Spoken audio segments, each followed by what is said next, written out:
We are looking at how to pronounce the name of this republic from history, from German, obviously named after a city, indeed, in Germany.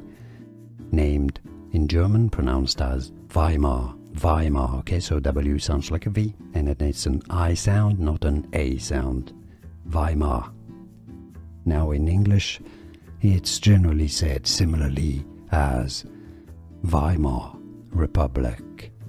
Some may say it as Weimar, but no, in German, W sounds like a V. Weimar. We are looking at how to pronounce the name of this republic from history, from German, obviously named after a city, indeed, in Germany. Named in German, pronounced as Weimar. Weimar, okay, so W sounds like a V, and it's an I sound, not an A sound. Weimar.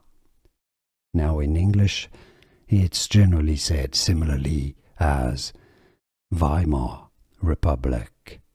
Some may say it as Weimar, but no, in German, W sounds like a V.